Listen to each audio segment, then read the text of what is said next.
All right. We've got Unia, Andrew Carlson, here today, who's going to talk about Jubilees and Enoch, a pseudepigraphy, and give us some of the clues to why this material is so important to us yet today. And here's Professor Carlson. Hello, everyone.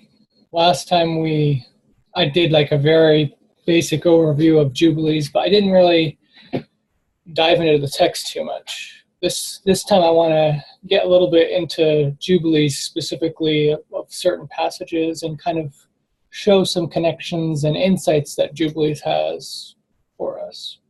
I've done a little bit of an outline this time.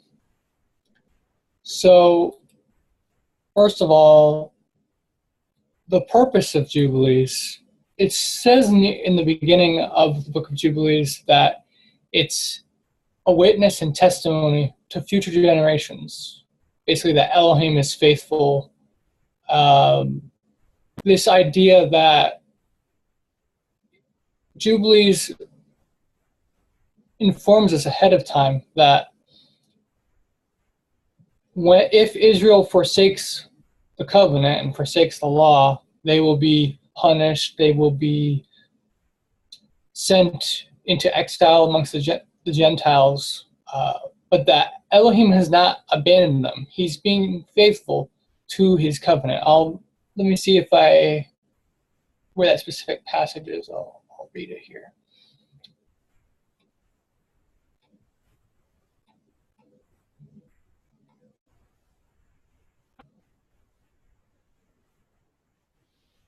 Okay, so it says,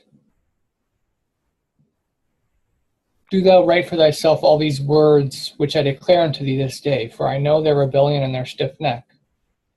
And then it says, "This witness shall be heard for a witness against them. They will forget all my commandments. They will walk after the Gentiles." Talks about how then they will perish. They'll be taken captive because they have forsaken his commandments and ordinances. It also specifies because they have forsaken his festivals and his Sabbaths and the holy place.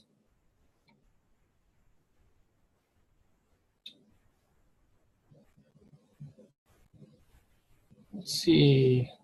So, in context of this, when do you think that portion was written? Do you have any kind of idea as to what period the prophet here talks about forsaking ordinances? Jubilees presents itself as being directly spoken to Moses on Mount Sinai right at the time when he comes down with the tablets. He comes down with the tablets containing the Ten Commandments, and he sees they're in sin. He throws those tablets and breaks them. It's right before that, when he's on the mountain for 40 days. That's when Jubilees kind of presents itself as happening. And it's suggesting that right from Elohim knows ahead of time that Israel is not going to be faithful, and they're going to go against the law. They're going to forget the law. And it specifically says, I'm trying to find it here.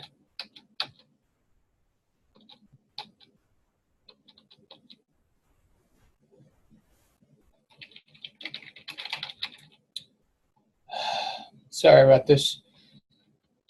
But basically, it's either in the first chapter. I think it's in the first chapter where he says that he is faithful, he is righteous, and that just because they are being punished for their sins doesn't mean he's completely abandoned them. He will come back to them, provided they, in exile, they see their sins, they forsake their sins, and they return.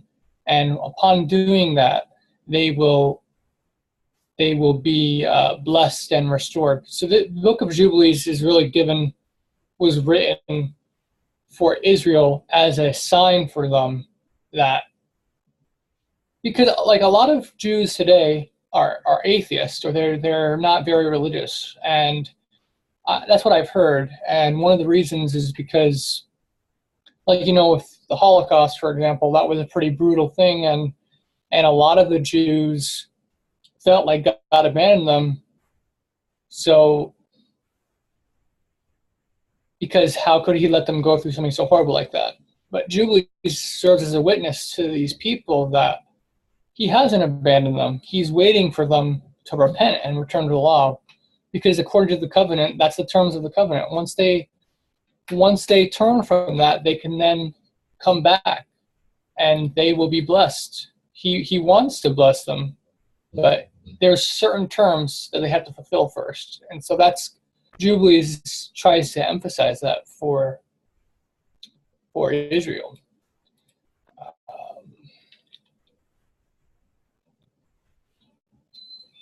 You see, I want to make sure I can.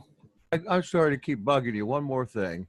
No, sure. So this purportedly this book's written sometime around 250 BC. I don't know that that's the case, except if it was, then what is it saying to contemporaneous people? Pretty much the same thing. I mean, I would say it's emphasizing that principle of this is why Israel is suffering. This is why they are not being blessed, because they are not in line with the requirements of the covenant. That's one of the big things of the Essenes, when they separated and they formed their community.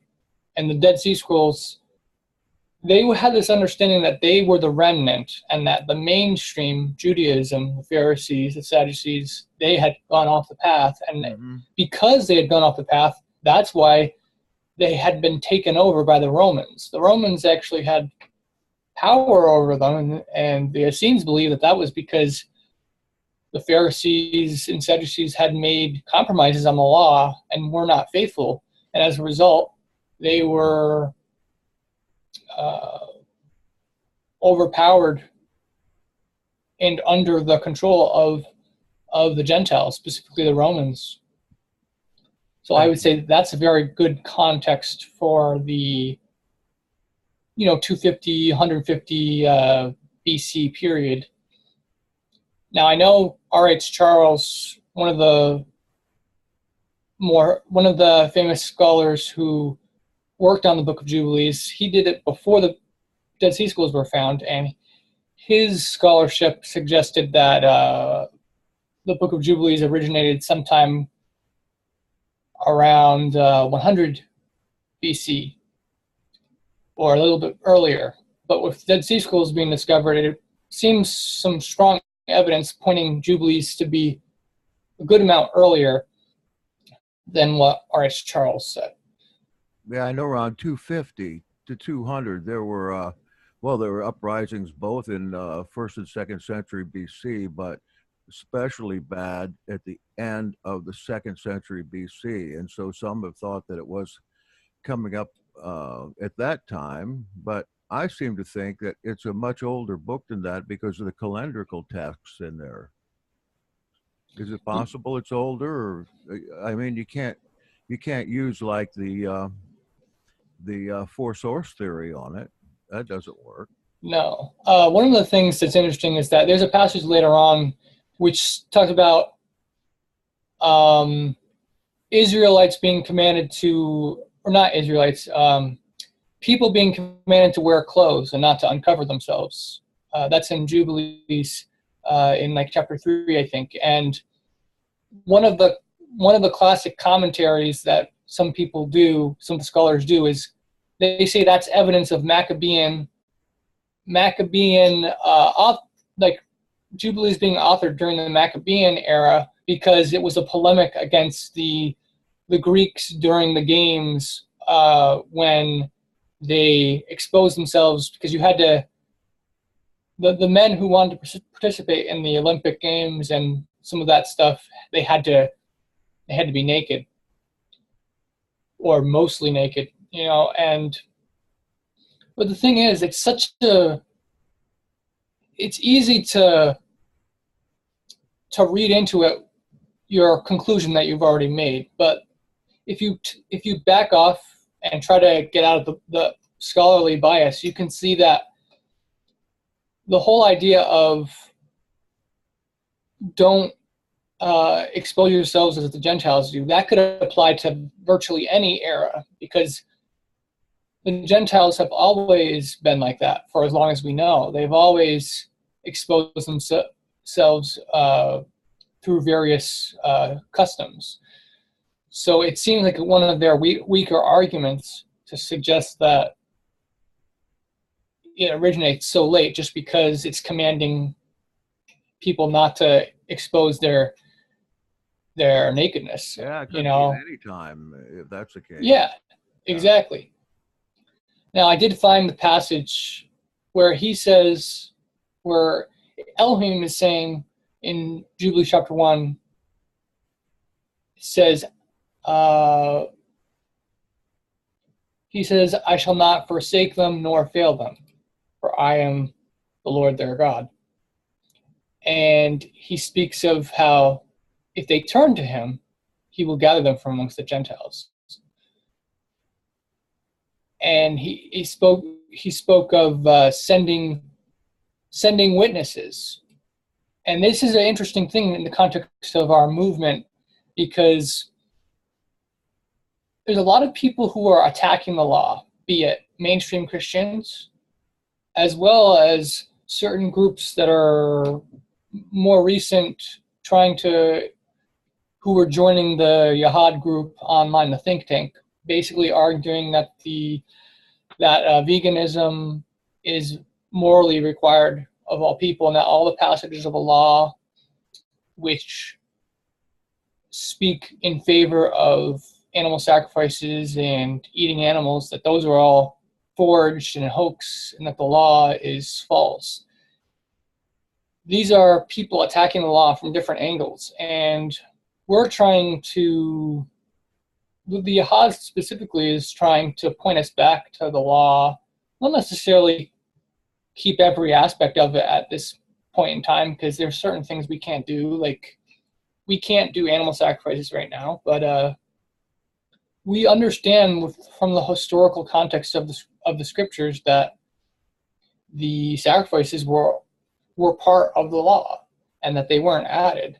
And so Jubilees basically says that Elohim would send witnesses, like basically prophets, to witness against them, but warned that Israel would not hear, and they would kill. What's going on there? There we go.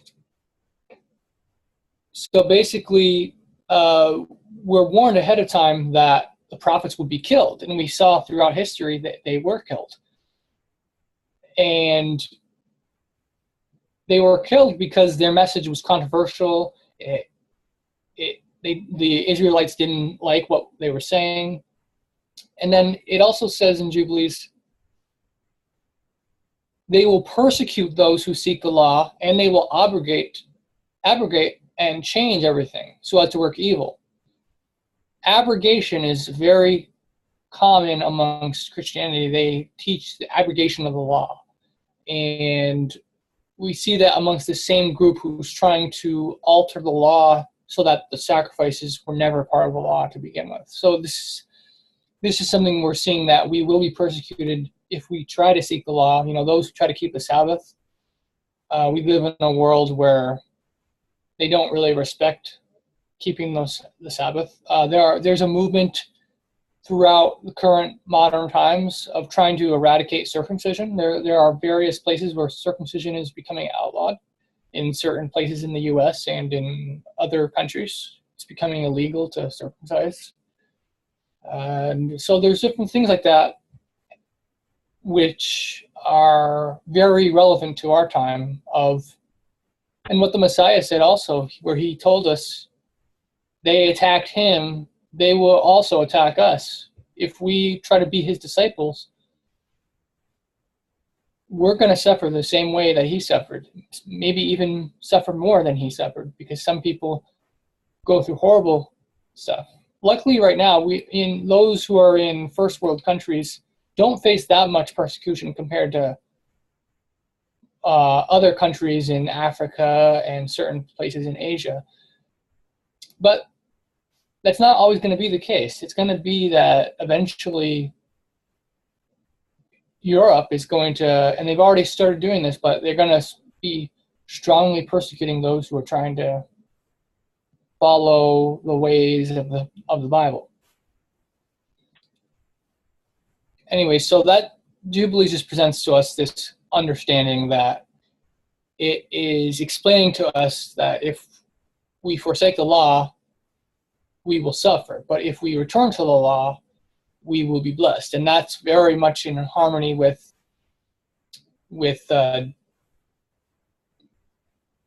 like Deuteronomy, for example, gives us the blessings and the curses. If you keep the law, you will be blessed. If you break the law, you will be cursed. So that's just, it helps us to understand why there's so much suffering in the world. It's because his commandments are not being kept. And sometimes we feel like, where is Elohim? Where is he? We know where he is. He's waiting for us. That's the key. Another interesting thing is Moses begs Israel to be spared from this. Let's see. It says, O Lord my God, do not forsake thy people and thy inheritance, so that they should wander in the error of their hearts, and do not deliver them into the hands of their enemies, the Gentiles, lest they should rule over them and cause them to sin against thee. Basically, Moses heard from Elohim that all this bad stuff's going to happen to Israel. It is going to happen because they are going to forsake the law. Moses is begging Elohim, please change their hearts right now so they don't have to do this, because he knows that Elohim has a lot of power to change people's hearts. So he's asking Elohim, please change their hearts right now so that these things don't have to happen, so that Israel can always be righteous. Please make it so that Israel will always be faithful from right now until the end of time. And then Elohim responds to him and basically says he's not going to do that because of their free will. It says in verse 22, I know their contrariness and their thoughts and their stiff-neckedness, and they will not be obedient till they confess their own sin and the sin of their fathers. And after this, they will turn to me in all uprightness. So, and he says, after they turn to him, then he'll circumcise their hearts and create in them a Holy Spirit and cleanse them from their sins. So it's because of their will. Elohim reveals to Moses that he can't intervene and prevent them from falling away, because that would require him to directly violate their will, and he's not going to do that. So it kind of helps explain to us why we're in the situation we're in. Because of free will, Elohim knew that he had to let these bad things happen so that they could eventually realize how far they had fallen and come back.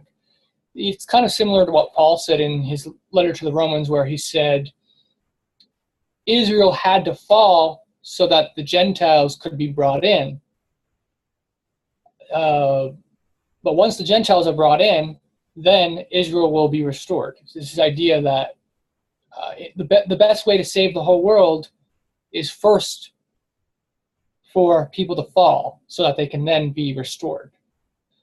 Because it's difficult for people to always be faithful no matter what.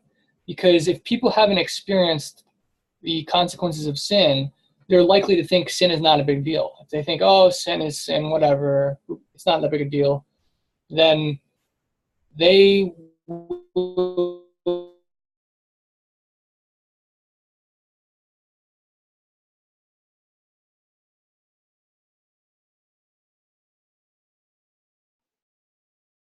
Cryo screen. Everything freezes. While we're frozen, can I make a comment? Sure, if you turn up a little bit.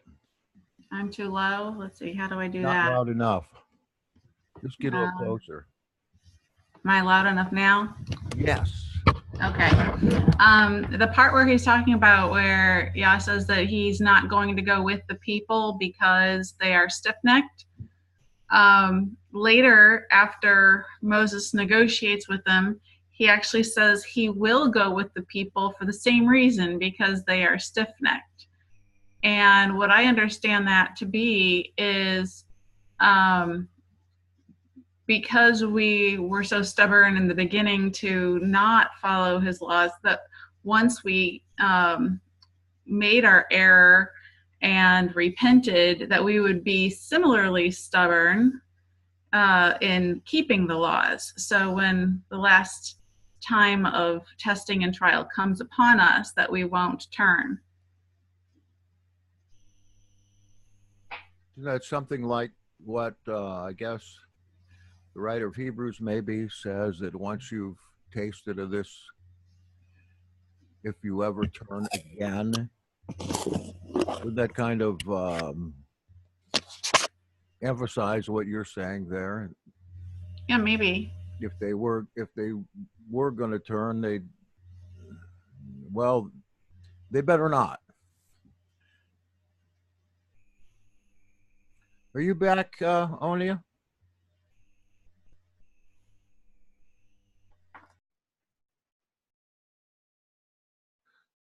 Let's see. See if I can get him here.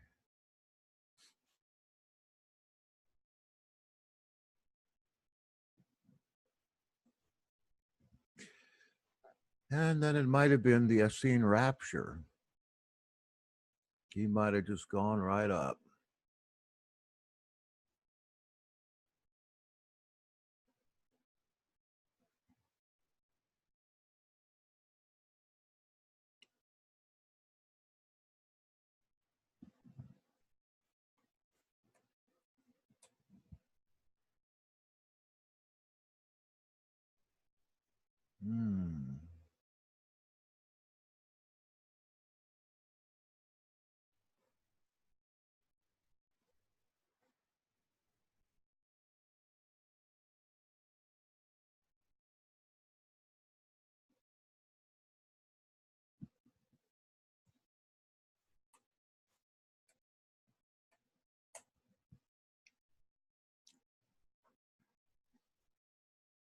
I messaged him.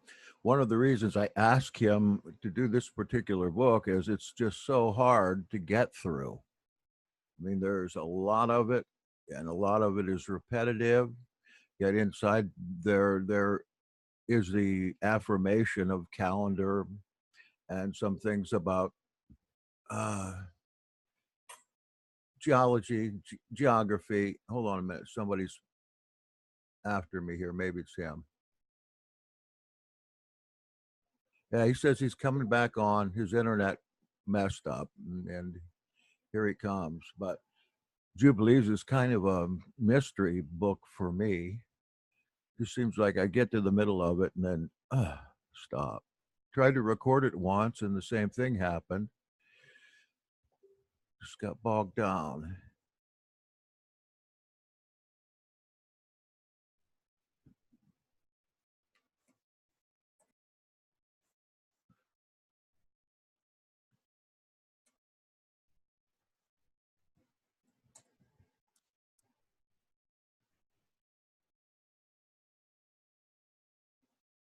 He had to do a restart.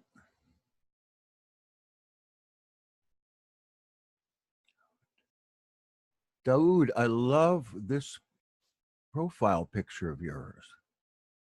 It is so cool.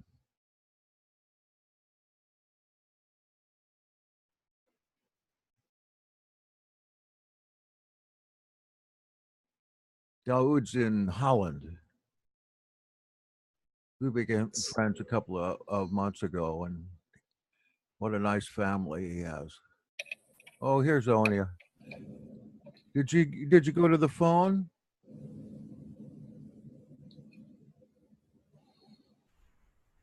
Andrew, is your phone working?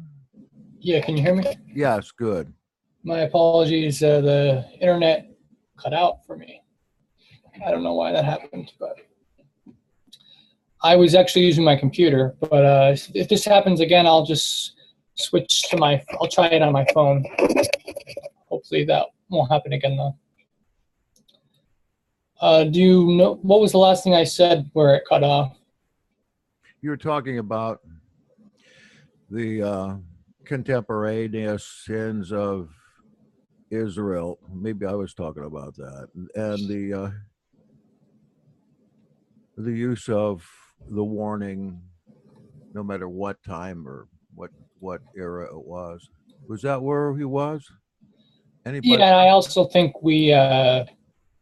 I was mentioning how if basically it explains in Jubilees, it explains why there's so much suffering in the world is because people are sinning and not following the law, and that's why it seems like Elohim's not there, because it's not that Elohim's abandoning us, we are abandoning him. That's basically what Jubilees is telling us. And it tells us that if we return to the law, repent in our hearts, then he will restore blessings to us and give us the things we desire.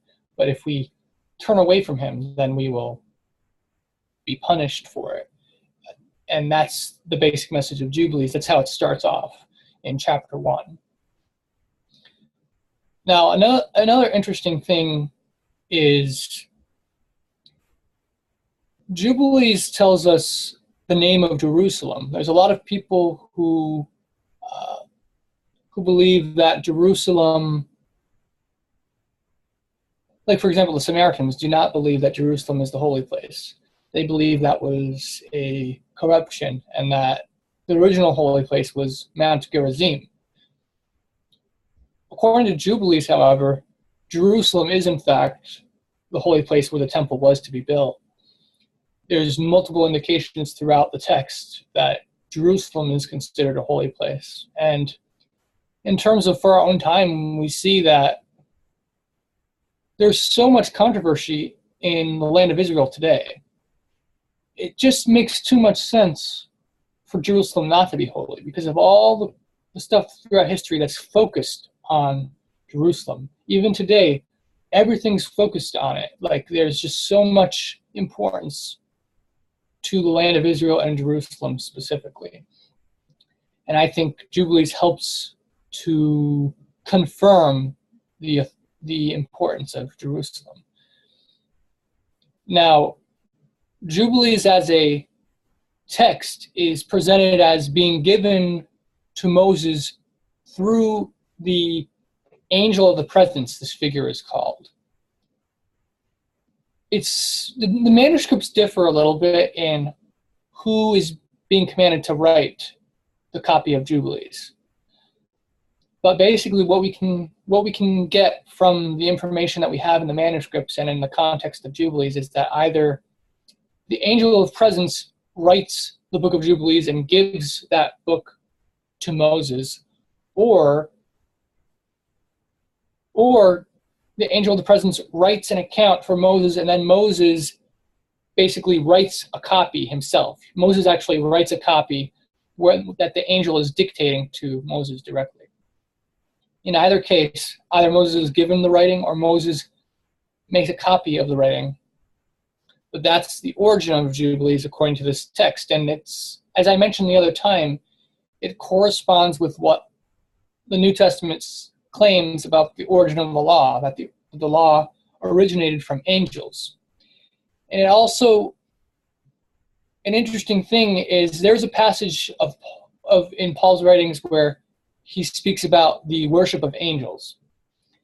And some people believe that that's referring to like what Enoch, like stuff in Enoch where they elevate angels and attribute certain powers to different types of angels. But I believe that Paul may have meant it as this basic idea that those who are under the law, as Paul Paul's phrase he likes to use, those who are under the law are serving the angels. The basic idea that the law came from angels, and instead of following the Messiah, they're following the angels by being under the law. That's what it appears that Paul's claims are. Consider this.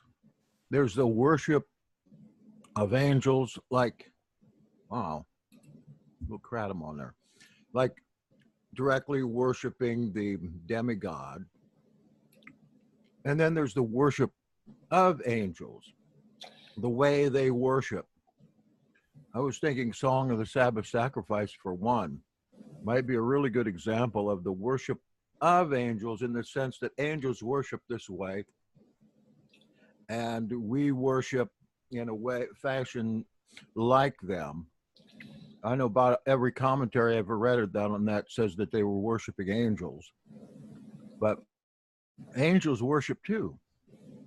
Yeah, and along that lines you just said, Jubilees actually says in many places that Israel was to be like the angels, in that they are to keep the Sabbath like the angels keep the Sabbath, and they are to be circumcised because the angels are circumcised. There's different things throughout Jubilees which kind of emphasize that connection that you just made of this idea of the worship of angels. You consider it then a mystical book? Jubilees? Yeah. Mystical in the sense of, like, what? How would you mean? Oh, I mean, maybe exoteric, maybe beneath the surface or above the surface. Well, I know that Second Esdras, the book Second Esdras, portrays Jubilees as a secret book, as like a special esoteric book that is not for everyone, but for those who are more enlightened. And there are certain things in Jubilees that are controversial. You know, it's like same thing with Book of Enoch, the whole thing with the sin of the Watchers. That's probably, a lot of people can be messed up by that type of stuff, or they can not take the Bible seriously if they know that the Bible says stuff about angels having offspring with people. It seems, for a lot of people, it seems too hard to believe. But this is a very strong teaching throughout Jubilees and Enoch, this understanding that the angels corrupted creation, and ultimately it seems that the angels doing this directly resulted in the origination of a lot of, like, mythology, like Greek mythology, and the different cultures have their different gods, and a lot of these gods that they worship are eerily reminiscent to the characterizations that we see of the Nephilim that are mentioned in Enoch and Jubilees.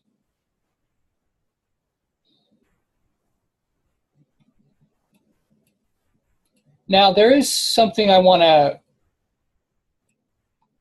speak on. The Book of Jubilees gives an account of creation, and there's certain differences when you compare with Genesis. Sometimes there's extra stuff, sometimes there's fewer stuff. But what's very interesting is that, for example, Genesis nowhere speaks of the creation of angels. Why is that? You would think there would be a creation of angels. But at least in our copies, there's nothing to be found. In Jubilees, however, it specifically states that the angels were created on the first day of creation. It says in verses 2 through 4, or 2 through 3 actually, Jubilees chapter 2, verses 2 to 3, it's the creation of the angels. It's also the creation of the earth, the heavens, and the waters. But it speaks of the angels of the presence, angels of sanctification, angels of fire, the winds, clouds, darkness, snow, hail, all kinds of natural phenomenon. And it speaks of all the spirits of his creatures which are in the heavens and on the earth. So there's all this understanding that the spirits, the angels, were created on this first day, and I refer to it's called, there's a thing that's called biblical animism. I don't know if people have heard of that, but animism is this basic idea that all of creation has a spirit that is alive. And this concept, you can see it in the Bible and other places, like in Psalm 148, for example. It speaks of the different creation praising Elohim. It has the fire and hail, the snow and the clouds, the wind, the mountains, trees, all kinds of things praising him. And there's also a text included in some copies of the book of Daniel called the Prayer and Song of the Three Holy Children. And this is a long hymn of how all creation is expected to praise, bless, and glorify Elohim. This is understanding that all of creation has spirits. This is a very biblical idea, but it's frowned upon by a lot of people as like a pagan thing. But we see that originally in Judaism, it had this strong notion that everything is alive, everything has a spirit. So it's originally a very Jewish and biblical thing, but over time, because of the influence of mainstream Christianity, it came to be regarded as a pagan thing rather than a biblical thing. So Jubilees is a strong confirmation of this concept that there's spirits in everything. Well, it sure is coming back, especially in the 80s and 90s with the genre they call creation theology, creation theology, where the idea of everything being alive in some respect in the Elohim is examined, well, just a plethora of authors and mystics in the 80s and the 90s. I think the leader of that would be Matthew Fox. And they do use Jubilees for part of that, their theology. Creation, spirituality, that's what they call it. Yeah, we had to study a lot of that in seminary at the time, but I haven't seen much of it lately. Yeah, thank you for sharing that. That's interesting.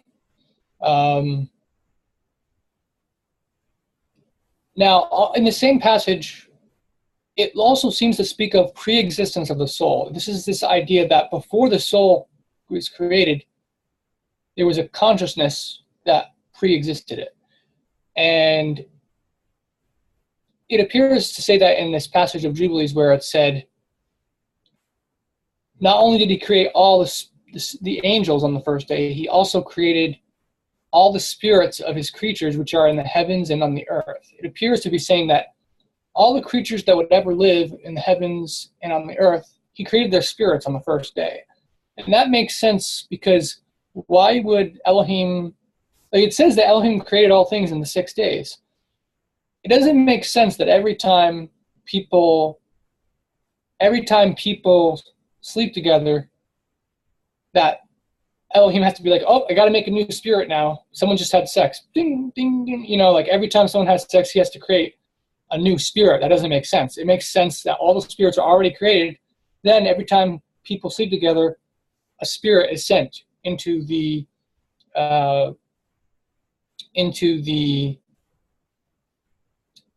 fetus. Now, I will say though, there is a apocryphal book in the Ethiopian Bible, the Book of Clement, which suggests that the soul of a fetus basically comes into existence on the 40th day. So for the first 40 days after conception, there's no soul and there's no life. And so I would imagine that the spirit does not enter the fetus at conception, but enters on the 40th day. So it wouldn't be, but the principle remains the same, that it doesn't make sense for a spirit to be created 40 days after people conceive it makes more sense that everything has already been created, and now it just happens in its time. That makes more sense to me, and it seems to be in line with what Jubilees is saying here. Now, I'm going to read a passage in Jubilees and then a passage in the Dead Sea Scrolls, which is like basically a quotation or a reference, a strong connection that it cannot be coincidence, and shows a strong link between Jubilees and the Dead Sea Scrolls.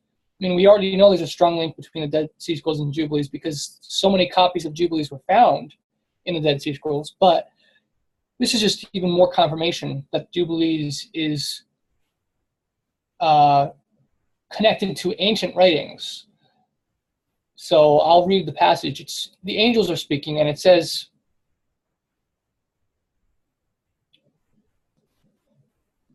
the different things that were created on the first day, and goes on to say, the abysses and the darkness, eventide and the light, dawn and day, which he hath prepared in the knowledge of his heart.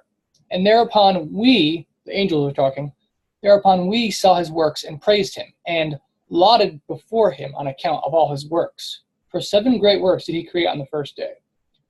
But notice that phrase, dawn, light, dawn, and day, which he hath prepared in the knowledge of his heart. That's a very specific phrase. Now we go to the Dead Sea Scrolls, and what do we see? This is the hymn to the Creator in the Psalms scroll. There's a special copy of the book of Psalms, which was much longer, had many extra psalms. The psalms were in a different order. But overall, it's like a copy of the book of Psalms. And it has this to say in the hymn to the Creator. Great and holy are you, Yahweh, the most holy from generation to generation. In front of him walks glory, and behind him the din of many waters. Kindness and truth are around his face. Truth, uprightness, and justice are the base of his throne. Now here's the part. He separated light from darkness. The dawn he established with the knowledge of his heart. Then all his angels saw and sang, for he showed them what they had not known. It goes on a little further, the hymn to the Creator, but that thing right there, I'll read just the specific parts again. So Jubilee says, and the light, dawn, and day, which he hath prepared in the knowledge of his heart. And thereupon we, the angels, saw his works and praised him and lauded before him on account of all his works. That's Jubilees. Hymn to the Creator says, probably David doing this, but we don't know for sure if it was David, but it says, he separated light from darkness. The dawn he established with, or in, because in Hebrew with and in is the same prefix. So the dawn he established in the knowledge of his heart. Then all his angels saw and sang, for he showed them what they had not known.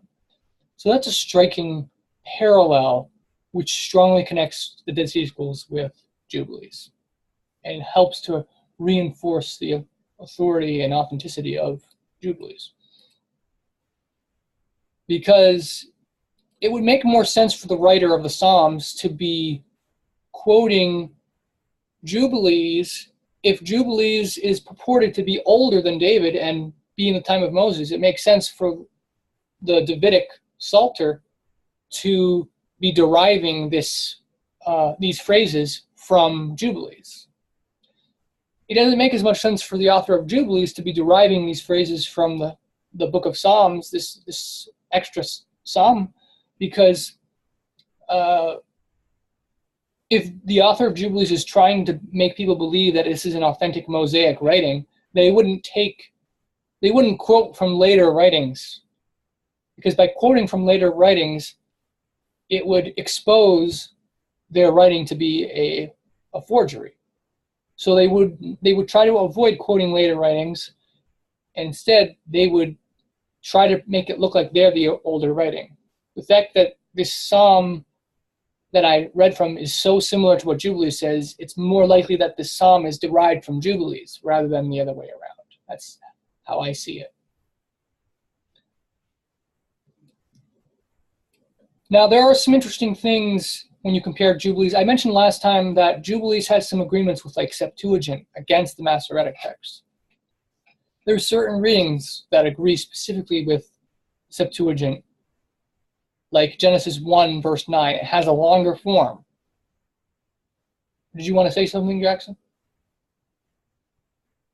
No, you said it. You think that Genesis came second and used Jubilees to provide a different point of view? Yeah, so I believe that Jubilees used Genesis Apocryphon, which I mentioned before, as its source text. Then Genesis came along afterwards, used Jubilees as like a groundwork, but also copied from Genesis Apocryphon as well. So Genesis has some stuff that Jubilees doesn't, and I believe that's because Genesis takes that from Genesis Apocryphon as well. But there does appear to be, to me, there appears to be signs of later age in Genesis, whereas Jubilees appears to be the more primitive, since it has more connections with some of these older writings, like the Dead Sea Scrolls, Enoch, for example. Genesis appears to be very much a secondary account, like its account of Enoch is so vague. It says Enoch walked with God and he was not. That implies there's another account somewhere. Basically, like, here's a very brief summary of what happened to Enoch. You guys already know the story. Enoch walked with God. It's just giving a summary, as if they already knew the background. Jubilees doesn't do that. Jubilees explains it. And that makes sense if Jubilees is trying to tell people what happened that didn't know what happened necessarily. Whereas Genesis seems to be telling people stuff as if they knew what already happened. There is actually a passage in Genesis which confirms that the writer was writing to an audience that already had a knowledge of the story. For example, it says in chapter 13 of Genesis, verse 10, it says, "And Lot lifted his eyes and saw all the plain of Jordan, that it was well watered everywhere, before the Lord destroyed Sodom and Gomorrah, like the garden of the Lord, like the land of Egypt, as you go towards Zoar." So that phrase, before Sodom and Gomorrah was destroyed, that wouldn't make sense to add if this was the first time they were reading about Sodom and Gomorrah and the whole situation. It makes sense if they already knew that story, that Sodom and Gomorrah had been destroyed. They're like, oh, okay. This is just reminding us this is before they were destroyed. Jubilees doesn't make that clarification, I don't believe. I believe it just presents it straight chronologically. Now, one of the big differences between Genesis and Jubilees is Jubilees specifically states that the sun is the primary indicator of the holy times. It says in chapter 2, God appointed the sun to be a great sign on the earth for days and for Sabbaths and for months and for feasts and for years and for Sabbaths of years and for Jubilees and for all seasons of the years. That's a very explicit statement that the sun is the basis of the calendar for the holy times. A lot of people believe it's the lunar cycle, the moon. But according to Enoch, it's the sun that's the primary, the 364-day calendar. And Jubilees is another witness to that understanding. Some people reject the Book of Jubilees specifically for that reason, that it teaches a contrary calendar understanding. You notice in Jubilees, if you've ever looked at the Sefer or Kepher Bible, that it retains Jubilees in the Bible, but when it comes to the word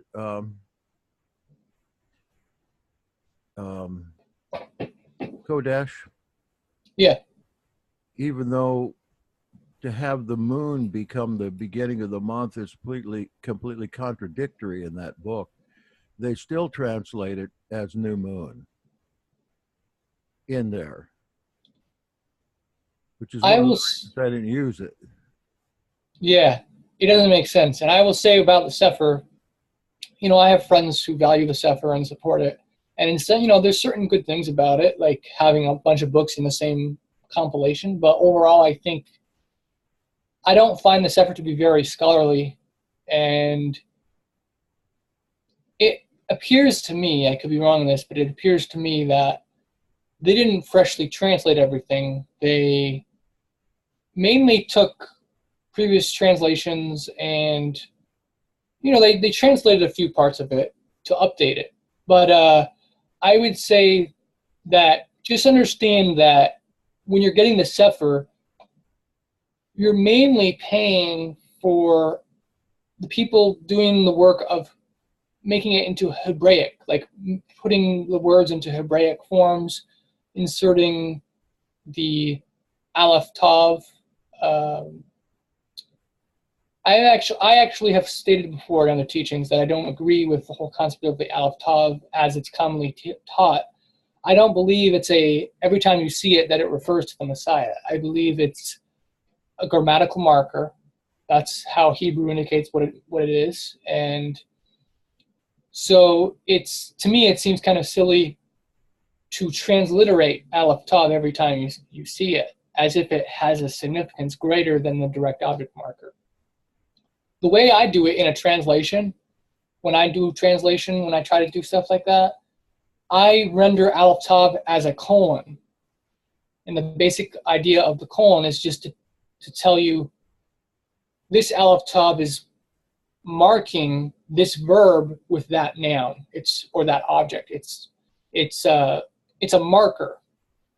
So it should be translated as a marker. It shouldn't be rendered as if it's a special name of like the Messiah or something, but that's what some people seem to make it to be. What is that anyway? I don't understand why they put that in there. Where do you see that? I think it's because of how it says in Revelation, the Alpha and the Omega, they changed it to Aleph and the Tav, and they believe that, Revelation is saying that he is the Aleph and the Tav. So that means every time we see Aleph Tav in Scripture, that's the Messiah. Well, that's kind of fishy in itself, isn't it? Yeah, it's not credible amongst Hebrew linguists. It's understanding arrived at based on, what's the term? Exegesis? Is that what it is, or whatever that word is? Can I say something on that? Sure. Where it says that he is the Aleph and the Tav, the beginning and the end, if you actually substitute the phrase the beginning and the end in those places, then it sort of takes on the essence of when he created these things, he created the beginning and the end of it. So for example, in creating seeds, he's creating the entire species for all time in that initial seed, because it continues to regenerate. And just like the scriptures say that Levi paid tithes through Abraham while he was in his loins, he was there in essence because of that. So when he created man, that it was the beginning and end of man, and the beginning and end of seed, and the beginning and end of heavens, and so forth. And that's how I looked at it. Oh, so you take every time you see the Aleph and the Tav, you understand that to be the beginning and the end, like having that meaning? Right, because how when there's the account of creation, it gets translated as past tense.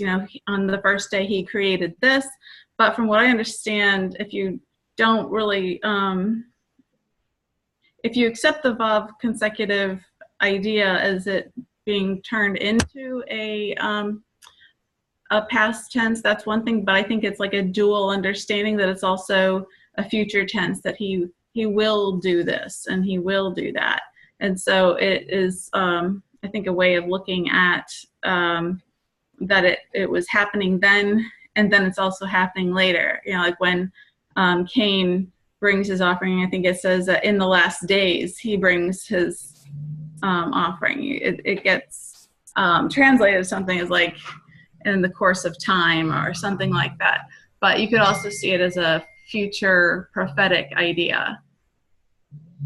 Yeah, I think there can be, I think there can be like certain words when they're used, they can have deeper hidden meanings, but I think the primary meaning of that Aleph Tav is this understanding that pointing you towards the object of what the verb is. That you see it used like that grammatically throughout Hebrew literature. It's used as that connecting point of, and also the Aleph Tav also is sometimes used as I believe it's called a preposition. It's used to mean with in certain places, if I remember correctly. So this idea of with is also directly connected to this direct object marker because it's like joining it to something. It's linking it to something. That's how I understand the Aleph Tav. But at any rate, it's the Sefer has a lot of books in there.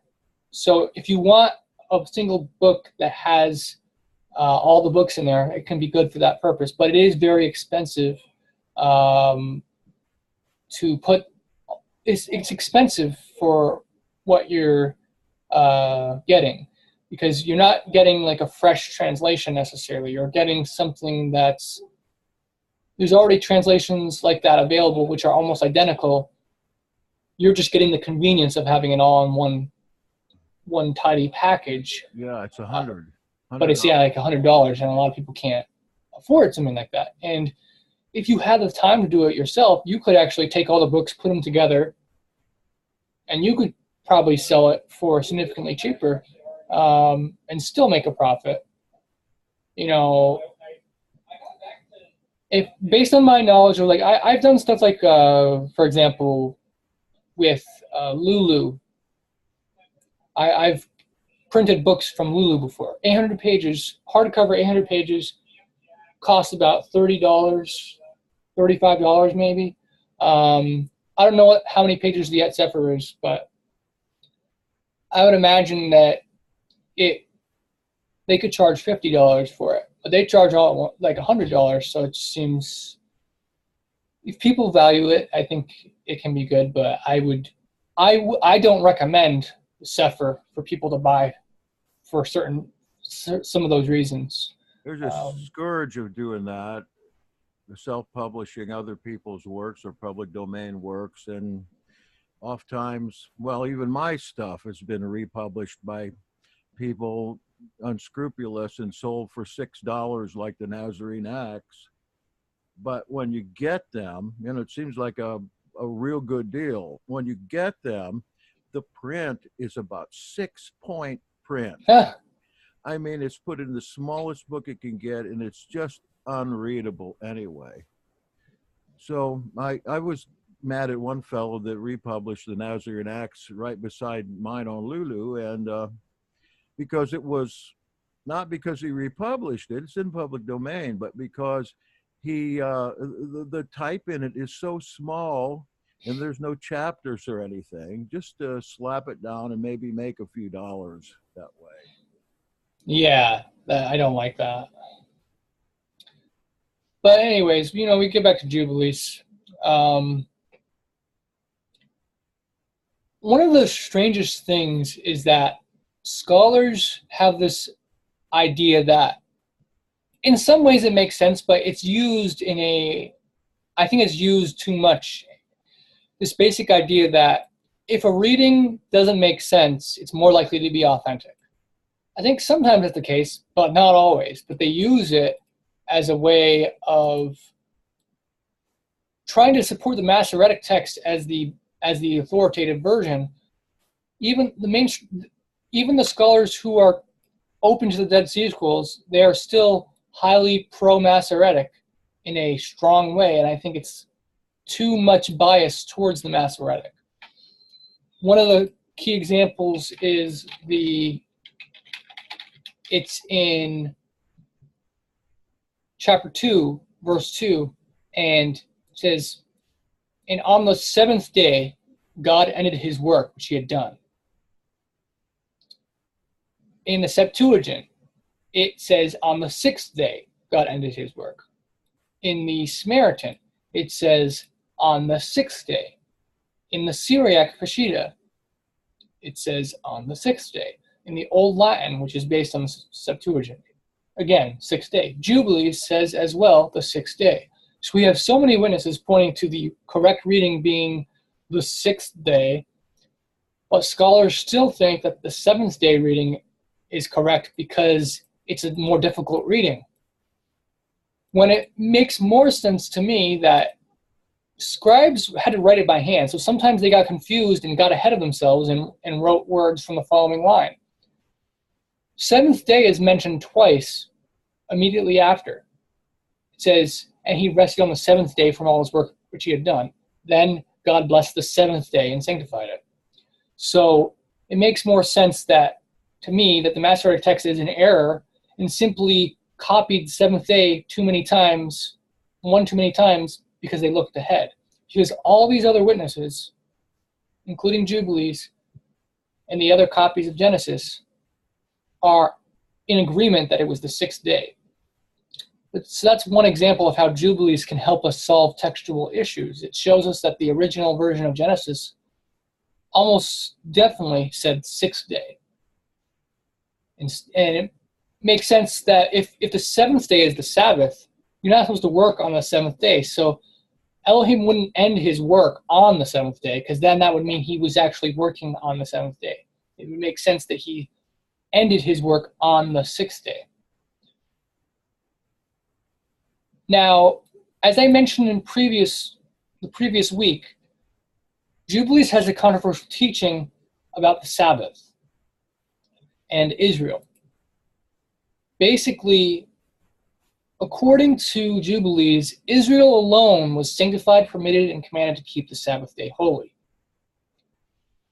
And it explains why. According to Jubilees, there were 22 works of creation, and the 23rd creation was the creation of the Sabbath. The 23rd was the holy, the set apart. The 22 was the work. The 23rd was the holiness of the Sabbath. In the same way, we're told that Jacob, from Adam to Jacob, Jacob is the 23rd generation. And you arrive at that through the inclusion of the extra Canaan. In the genealogy, in the Gospel of Luke, there's an extra Canaan that's not in our copies of Genesis.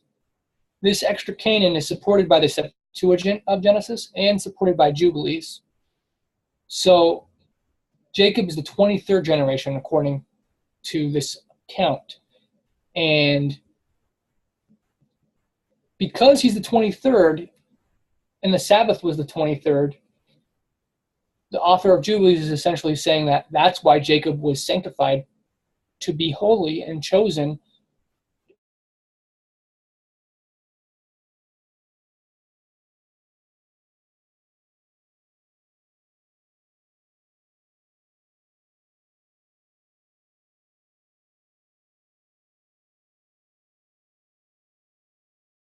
Uh-oh.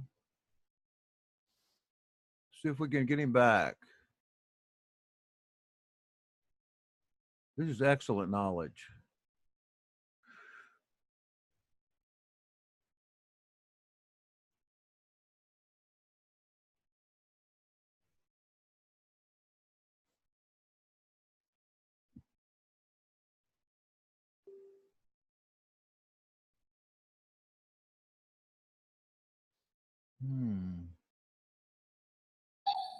There he is. So yeah, sorry about that. Internet again, but this time I came back really quickly. So, but so according to this apocrypha of the Book of Clement and some of the other writings in the Ethiopian New Testament, it tells us that the Sabbath was extended. It's no longer just for Israel, but now it's for all believers who are baptized into the true faith. Because what's the whole idea? According to Jubilees, only people who are sanctified as his peculiar people, his holy nation, are able to keep the Sabbath holy. According to these New Testament writings, the church that was established by the Messiah was made into a new holy nation and they were sanctified, and now because they were sanctified, now they are expected to keep the Sabbath as well. So I don't think we should believe that just because Jubilees says only Israel was to keep the Sabbath, that that people today don't have to keep it if they're not Israel, because new laws were added by the Messiah in the New Testament writings, and in these new laws, the Sabbath was specifically stated to be for all people who join the faith. Also, for anyone who's not been sure, how do you keep the Sabbath? The problem is our copies of the Old Testament don't really specify too much the laws of how to keep the Sabbath. Because of that, people turn to the oral law to try to figure out how do we keep the Sabbath? Well, let's look to the Jews, the Talmud, and try to figure that out.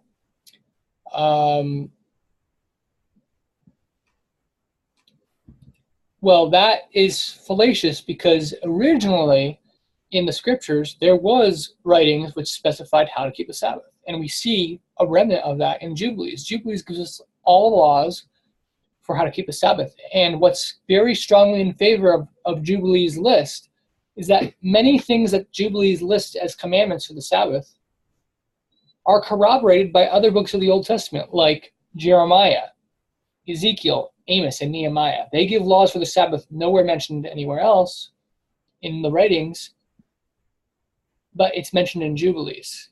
And as we've talked before, there is evidence in the Dead Sea Scrolls of an original law that had extra commandments. So it's very likely that the Temple Scroll and other Pentateuchal writings in the scrolls had these laws that Jubilees has. So if you're ever unsure about how to keep the Sabbath, I would recommend going to Jubilees, because it gives a very good list of laws. They seem very logical and in sync with biblical principles. A more extreme form of to keep the Sabbath can be found in the rabbinic writings, in the Talmud, as I said, and also in the Dead Sea Scrolls. There is a more extreme form in the Damascus document. It's very possible that the Essenes went a little too far in some of how they kept the Sabbath.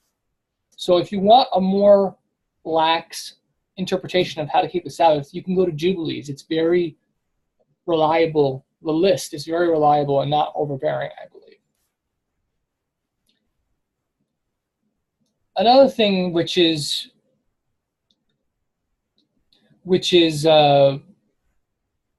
important about Jubilees is that it shows us that people differ when they read Genesis. They think, oh, is Genesis compatible with old Earth ideas? Were there other humans? Were there other humans other than Adam and Eve at the time? Were there creatures before Adam and Eve were formed? Things like that.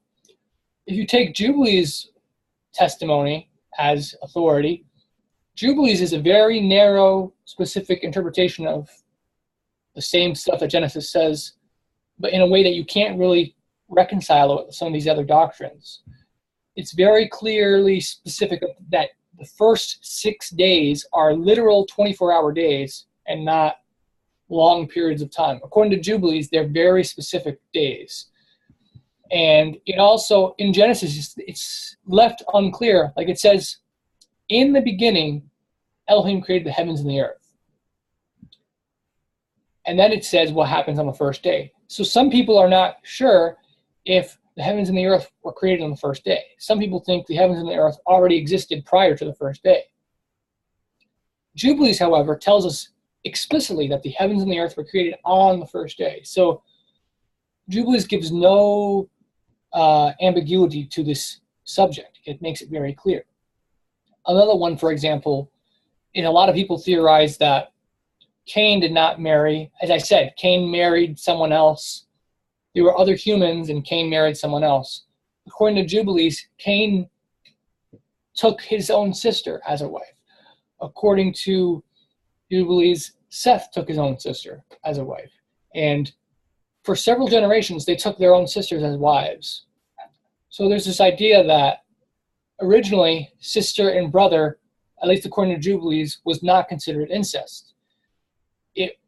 You have to also think from a logical perspective. At a certain point, there were only two humans, whether it was Adam and Eve or long before, there was only two humans. And when they had kids, those kids had to interbreed with each other. The siblings had to interbreed. So brother and sister incest, it was inevitable.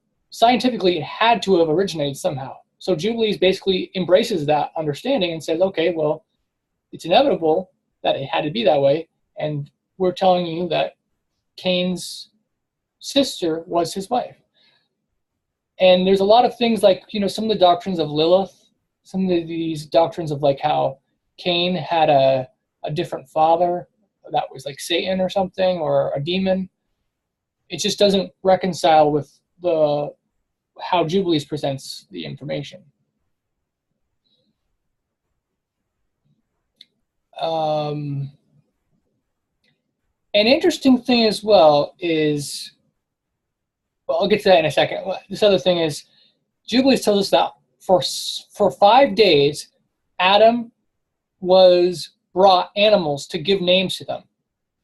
One of the common arguments against Genesis being authentic is by some people, they say it's impossible that Adam was able to name all of animals on the same day, 24-hour day. It's impossible.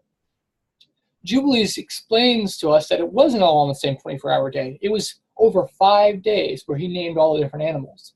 That's a much more believable account. And according to Jubilees, Eve was created on the 6th day of the second week, not the first week. So that's filling in more information that Genesis doesn't give us.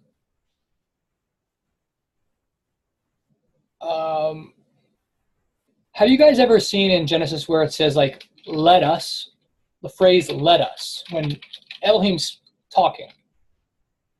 What does let us refer to? Let us do this, let us do that. Some people say that's referring to the Trinity. However, according to Jubilees, it's referring to the angels. And the Septuagint also, let me tell you, in one passage of Genesis, it says, let me see where it is. It's when Eve is being separated from Adam. Okay, verse 18. Now, the Lord God said, it is not good that man should be alone. I will make him a helper comparable to him. The Septuagint says, instead, it is not good that the man should be alone. Let us make for him a help suitable to him. Jubilees agrees with that same thing. It says in Jubilees, let's see here. I'm just going to read it specifically. And the Lord said unto us, the angels are talking in Jubilees, and the Lord said unto us, it is not good that the man should be alone. Let us make a helpmate for him. So this very subtle difference of let us versus I will, that one little difference is hugely significant because it shows, Jubilees shows us that that phrase let us is actually referring to the angels and not to the Trinity. So that's important to, if people are arguing that it's referring to the Trinity, you can use that Jubilees to show actually it says it's referring to angels and not other members of the Trinity. Now, we also see that according to Jubilees, because Adam was made on the seventh, in the first week, and Eve was made in the second week, for that reason, the origin of, in the law, it gives a command for the first 40 days, the newborn male is to be purified and not to be in the holy place. And for the first 80 days, the newborn female is also not to be in the holy place. Jubilees explains to us that the origin of that law is when, after Adam was made, he could not enter the Garden of Eden until 40 days, and Eve could not enter until 80 days. This understanding, however, is contrary to the order of Genesis. The way Genesis has it right now is basically, Genesis has it that Adam is put into the garden by himself, and when he's in the garden by himself, Eve is formed. Jubilees directly contradicts that by saying that first Adam and Eve were separated, then they went into the garden separately after 40 and 80 days. So that's a contradiction between Jubilees and Genesis, but I believe the reason for that is that Genesis has been altered by the scribes. The order has been changed. There's evidence that the order of Genesis, like the chronology, is not always consistent. There's some passages, like some chapters, like I think it's Genesis chapter 35 and 36, something around there, where the following chapter chronologically is earlier. Like the chronology is mixed up in some of the chapters of Genesis. So I do believe that Jubilees, what Jubilees says is authentic, and that Genesis order is the one that's in error. And if this is true, if what Jubilees says is true, that's very significant, because that means if Adam and Eve could not enter the garden until they were purified 40 and 80 days, that means that there was uncleanness prior to Adam's sin. That would strongly go against the traditional idea of Christianity, because if there's uncleanness prior to the sin, that must mean there's also death prior to the sin of Adam. Because if there's no death, then there's no uncleanness. Uncleanness only makes sense in the context of death. So Jubilees is a powerful evidence that there was death prior to Adam's sin. And that uncleanness is not just like, you've ever heard some people say that uncleanness is like a ceremonial law? There's no evidence in the scriptures that uncleanness is a ceremonial law. We see that it's actually a health law. It's very much in line with health and purification. Jackson, how much longer do you want me to go, or when do you want me to end this? Well, we put down an hour and a half, so you got 10 minutes, I think. All right. Wait a minute. Is that right? There's an hour and a half. Yeah, 10 minutes. All right. Yeah, you're doing great. Let's see what we can do in these final 10 minutes here. Another thing that's interesting is it tells us that every tree in the Garden of Eden was holy. By implication, it doesn't say it specifically, but since it says every tree is holy, that implies that the tree of knowledge of good and evil is holy. It was holy.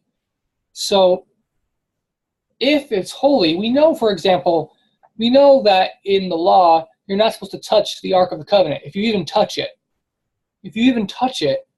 you die. And remember what Eve said. She said, we were commanded not to eat it, not to even touch it. So there's this idea that the tree of knowledge of good and evil, it's not evil. It's actually a holy tree, but it's so holy, you are not to partake of it. It's there, but not for them to eat it.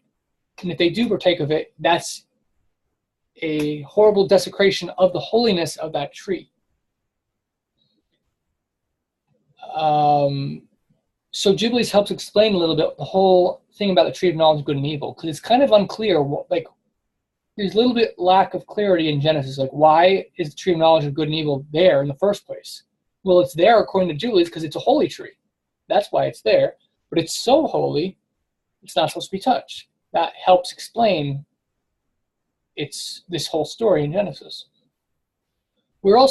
You get the impression in Genesis, some people get this impression that they were in the Garden of Eden for a very small amount of time.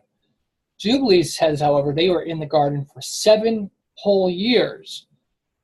That gives a very different picture. If they're in the garden for 7 years, that they were able to eat from the fruit of the trees for a long time. Another thing people don't realize is that they were never told that they could not eat from the tree of life before they ate from the tree of knowledge of good and evil. So it's almost certain, if they were in the garden for 7 years, they had to have been eating from the tree of life during those 7 years. Then it says, when it says they sinned and ate the fruit on the 17th of the second month. But then it says they only were kicked out of the garden a month later, like a month and a half later.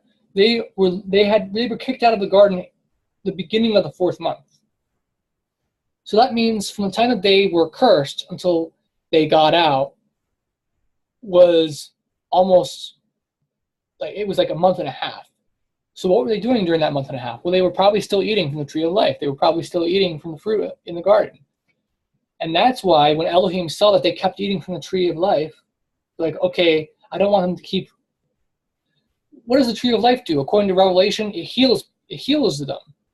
Every month they eat from the tree of life, and it heals their wounds and makes them young again, basically. Kind of like the fountain of youth, almost. But basically, so Elohim, seeing that they keep eating from the tree of life, he says, I don't want them to keep living forever. I don't want them to keep healing themselves, so I'm going to kick them out of the garden so they can't keep eating from the tree of life. The way some people say it doesn't make sense. The way some people say it is, I don't want them to be in the garden because if they eat one bite or if they eat a fruit from the tree of life, then they're going to live forever. They'll magically live forever. That doesn't make sense. But that's what a lot of people believe.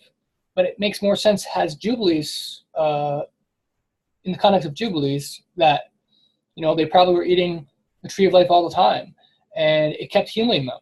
It makes sense for fruit to heal you and make you keep living if you keep eating healthy food, because it's healing your sickness and disease, but it doesn't make sense for one little bite to make you immortal from a piece of fruit. So these are just different slants that you get, different perspectives on the whole story of Genesis that make more sense when you see things like Jubilees. It doesn't seem as absurd. Like, you can understand why a lot of atheists reject the account in Genesis, because the way some people present Genesis account seems really absurd. And it also tells us that animals spoke before Adam was cast out of the garden. That's why the serpent was speaking.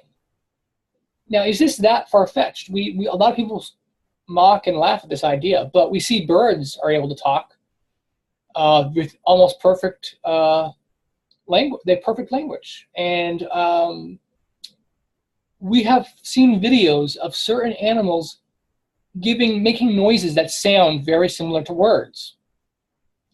So it's very plausible that way long in the past that animals could speak and that they lost the ability to speak through divine intervention.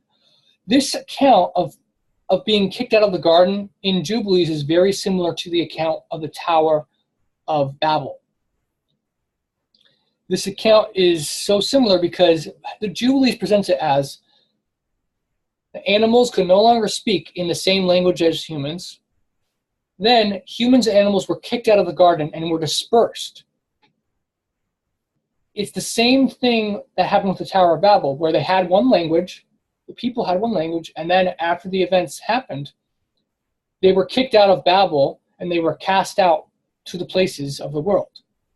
So it's like a parallel here. Jubilees presents this story of getting kicked out of the garden to be a parallel account to the Tower of Babel. And it helps us to understand if the animals were able to speak. That makes sense why the serpent was talking. It doesn't make sense for the serpent to be talking when the animals couldn't speak. And then it says that only mankind was given the command to wear clothes to cover their shame. But it says those who know the judgment of the law are expected to keep this. It implies in Jubilees that the ignorant Gentiles are not condemned if they are ignorant of this law. So those tribes, there are some tribes who who are uncivilized, and you see them with topless, you see them exposing themselves, those tribes are not sinning because they're not aware of the judgment of the law. They don't know that law of wearing clothes. It's the same thing with a lot of people who are not Bible-based. The people in our culture, the people who, they're in bikinis and they dress very immodestly. Those people are not under the same law that we are because they're ignorant of the law. Because they're ignorant, they're not condemned necessarily just for wearing more revealing clothing. They're condemned if they act promiscuously, if they sleep around and stuff, but they're not condemned for being more revealing in their clothing. This kind of helps us. It helps us feel better about the Gentiles, because it wouldn't be fair to condemn people for stuff they don't know, if they don't have access or if they don't know the law. So Jubilees gives us many indications, not just there, but in many other places, where people are judged fairly in light of how much they know of the law. So if they don't know certain laws, they're not condemned for it in the same way. So those are just some interesting things about the Book of Jubilees. I guess maybe we should stop here. There's a lot of more amazing stuff to go through, but we kind of ran out of time this time. Do you want to say anything, Jackson? Well, of course, I want to say thank you. Very enlightening for me. Do you want to continue on? You can do what you want. Today? No, I'm talking about on Sundays. Yeah, but could we do it like earlier than 3:30? Sure. Sometimes 3:30 works for me, but sometimes if it's earlier, it would be better. Sure, I think folks, who does anything on Sunday, I guess. Yeah, not any of us, but we do know a bunch of church people. Yeah, what time you want to do it? Before the Baptists get out? Say it again? Before the Baptists get out of church? I'm thinking something like 1:30, starting like 1:30. Okay, we'll make it the 1:33 club.